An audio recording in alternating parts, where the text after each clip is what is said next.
This video is made for adult collectors because stop the time or something, I don't know.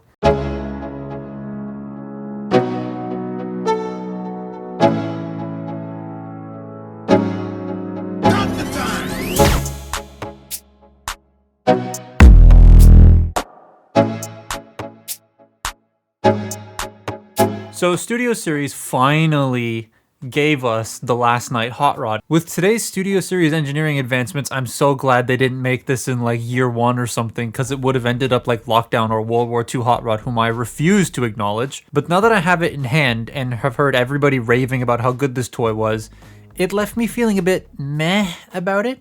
Like, it's very good, don't get me wrong, but there are some aspects that I'm just both baffled by and annoyed with. And that seems to be the case with hot rods in Studio Series. Like, the 86 one is very good on the surface, but once you dive a little deeper, you have the clear plastic issues, the articulation limitations, and now mine just doesn't want to tab together in certain places and I barely touch it. Hot Rod just feels like both toys are too complex for how big they are, and their engineering is so jam-packed that it makes doing certain things feel precarious. His looks though are great. I love the way they were able to do the backwards door wings on this guy while also keeping the back clean and crisp. I also love the orange. It stands out quite nicely against the brown, and yes, he is brown.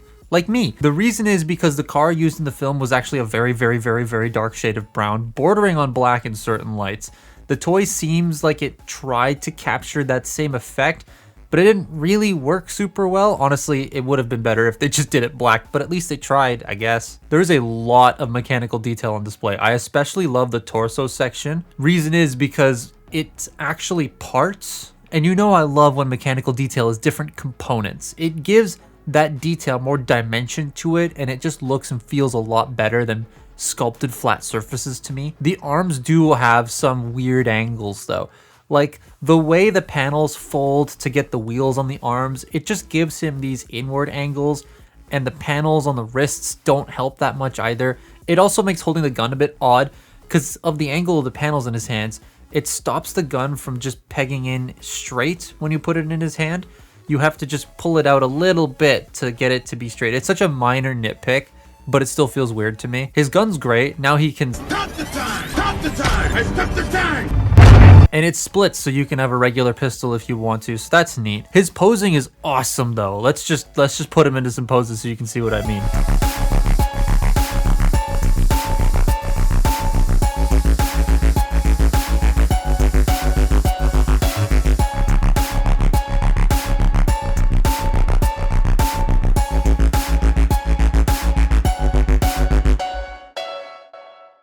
His actual articulation does confuse some people, so let's get going through that.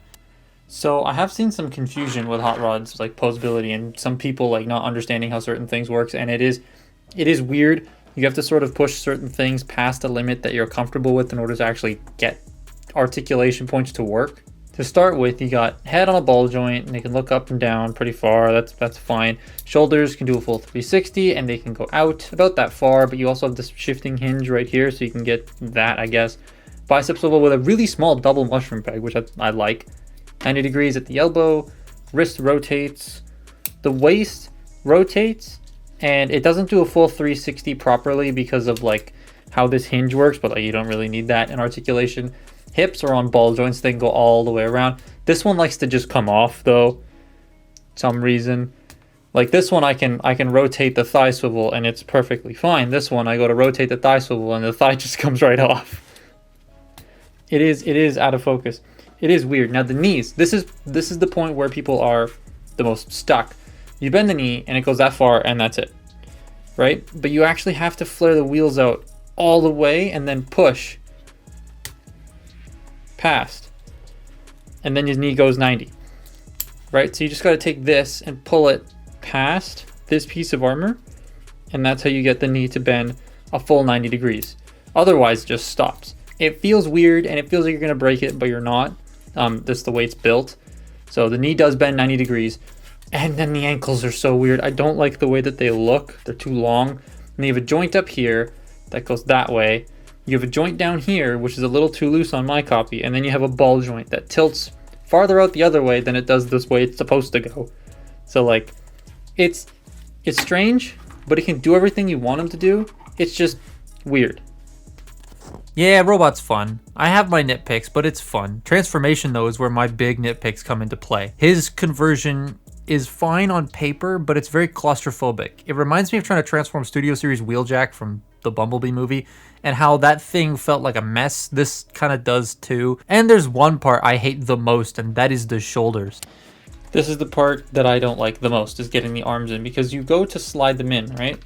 And then the shoulder wants to flatten itself out, and you're like, oh, okay, that's how you do it. But then these tabs don't line up with the slots in there. So you have to sort of get the shoulder to stay in place like this and push it past the hinges, the clear hinges of these doors, which I'm not the biggest fan of. And then everything lines up sort of, there we go. And you can peg it all into place, and that's how you get the arm in. You have to make sure that that shoulder stays in the correct orientation the whole time, otherwise it will come out and bother you like it bothers me. There we go. And boom. Also, my car, I don't know if you've noticed, has developed a massive stress mark right there. I don't know how that happened, but it's there now, and that's really annoying. So yeah, Lamborghini. Centenario mode looks excellent. It's very panel liney, but it's a transformer, so that's to be expected. However, those lines are in very unelegant places that throw the car off just a little bit for me. It also bugged my dad quite a bit when I showed it to him. At least it isn't Toy World Shatter bad. I don't know what the hell's happening with that thing. He has a spoiler because the in real life car has the DRS wing that comes out of the back when it's going at super high speeds. And it was used in the film during the car chase, which is the backdrop you get. So it makes sense why he has the spoiler there, Spiky. It feels slick too. I like the plastic on the car. Like, it all feels very nice in hand. And the clear stuff doesn't feel breakable like the last Hot Rod, who broke in mine right out of the box. The orange striping is very nice. I just wish it was a tad bit more vibrant in this mode, like it was in the robot mode and in the film. It just feels like it needed an extra coat because it's a little too dark. I'm also impressed by the back end of this guy. The back of most modern Lamborghinis nowadays is styled to look like a series of battle axes, and this definitely pulls that off.